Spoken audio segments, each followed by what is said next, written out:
Now by Mark McKeever right after that game. Tipperary saved us, we remain in Division 3. How would you sum up what went on out there today, Mark? It was very poor, I suppose.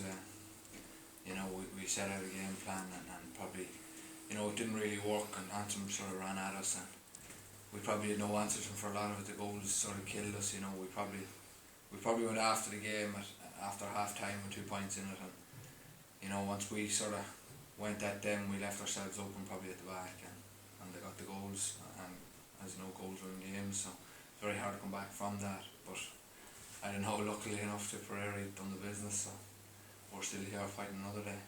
Could you believe what you were seeing there? Because we conceded 4 goals down in Wexford, and I didn't think we'd do the same again. What was actually happening there? Because Antrim, for long spells, were completely on top there. The way they moved the ball, particularly into Gallagher, and Gallagher went full forward there. And the likes of Owen Gallagher running forward, and also James Lockery from the defence. They caused you lots of problems from early on, and it seemed to continue right through the game. Yeah, they're probably, a lot of them is probably very comfortable on the ball and strong runners. And the fact that we probably left, I think it was 3 on 3 in our own back line, left a lot of room for them to sort of attack into and make runs into. So, we probably didn't help ourselves by doing that, but they're very comfortable and very strong runners on the ball too, and we didn't get enough hands on, we didn't get enough tackles in and stuff like that. So, if you're not going to get the tackles in, you're going to pay the price, and we did today. We heard about an experimental Antrim team coming down here this afternoon. You knew going out on the pitch that you probably had to go and win this game because you didn't know what was going to happen in the other game. It's very hard to explain what went awry for you because nothing seemed to go right, but you did add points in the second half. But overall, you'd admit this was not a good performance.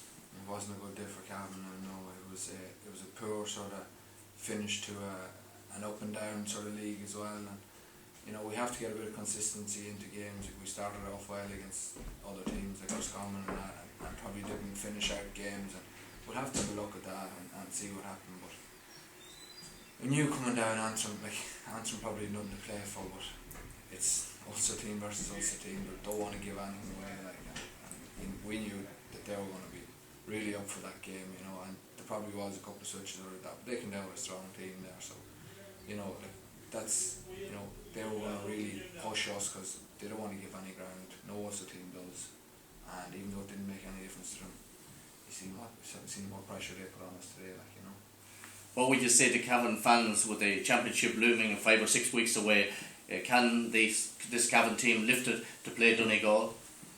Well, Cavan teams, you've always seen it, they nearly always bounce back. I know we play poorly some days and then we come back and turn it around. We had a bad start to the league and we turned it around for 2 games. And, so we really have to turn around and look at ourselves now for the next couple of weeks. The best thing is we have 6 weeks now to look at that, look at probably a couple of them games in the league and see where we went wrong and try and patch things up. But the way the league was, you couldn't really change a whole pile because you were playing week after week or whatever it was, so you couldn't change things around majorly. So, we'll have a look at it now for the next couple of weeks, and 6 weeks is a long time, so we just put our heads down, look at the videos, probably work a bit more on our own game and this sort of stuff. So we have 6 weeks to make it right, so we have to use them 6 weeks well.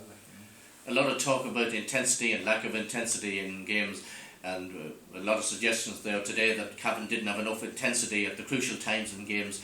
Do you find that when you're playing out there, because people sitting in press boxes can make such comments, is that a realistic comment to make? Well, at some stages I can well believe it didn't look like we had intensity, but we had a couple, the way Antrim play, they have runners and stuff like that, so it's very hard to get intensity. If they have the ball and they're coming around at you with an extra player or anything like that, they're an extra player in the defence and they're coming out like that, it's very hard to get intense because when you move to put hands on a man, it's just popped over your head and it's staying next to him. So, we had a couple of games in that league, we had massive intensities and we had massive tackle counts and stuff like that, but you have to be able to do it. You can't have runners, so we're going to have to look at that as well and really push to that. So, if we have man on man and that sort of stuff, there is going to be intensity there, and we aren't bad tacklers, but it's just we have to get men on men, Mark McKeever, much appreciate you coming up to us after the game, and the best of luck in the future.